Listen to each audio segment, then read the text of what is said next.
Kate Zackary, after the last 2 weeks, it was really important to get back to winning ways, and you've done that. And a hat-trick for yourself. There you go, all the way.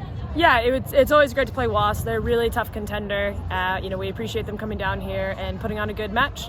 But it was nice to get back to kind of our basics. I think we fell away from that the last 2 weeks with Saracens and Bristol, put ourselves under a lot of pressure. So it was nice today to kind of work through some of those kinks and start to perfect our game ahead of Gloucester. We're getting to the business end of the season, and Steve said in the week, building momentum's key now, and you only do that by winning games and playing well, and that's what you've done.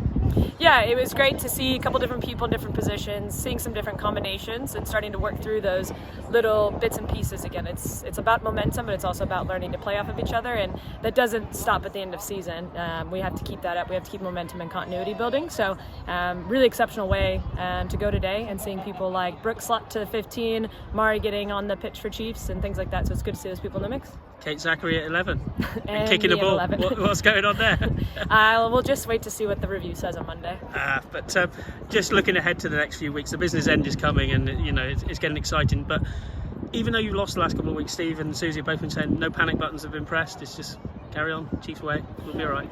Yeah, I think those two tough losses against other top four sides are really important for our growth. I think maybe it was a case of we fell a little bit into contentment possibly. We came off a really great cup season, coming away with that cup trophy.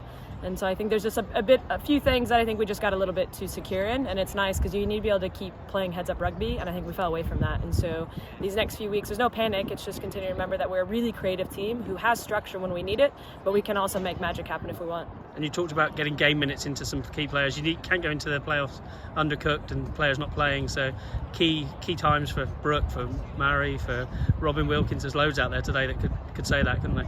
Yeah, we've got a great squad. We've got so many people working in the background that I don't think get showcased enough. And it's the stuff they do not only on the pitch on Saturdays and Sundays, but it's what they're doing throughout the week to best prepare us. We've got a huge group of 40 players, but everyone bleeds for the team on Tuesdays and Thursdays and Mondays. So what you see out here, those people getting those minutes, it's a product of what they're doing throughout the week, but it's also a product of what everyone's doing for us who don't get to necessarily wear the Chiefs jersey every weekend. So it's a huge thanks to them for the performance we put on the weekend. Kate, the home semi-finals within touching grass now, but a huge game next week at Gloucester, and you know what's coming at you. Yeah, I think what we really need is the support to show up and be there. They've been massive this last few weeks. I know the girls spoke a lot about it at the Bristol semi in the Cup, and we'd love to see that same support at Gloucester next weekend, and then that will empower us for that home semi. And as a group, you're getting excited? Very excited, can't wait. Good stuff.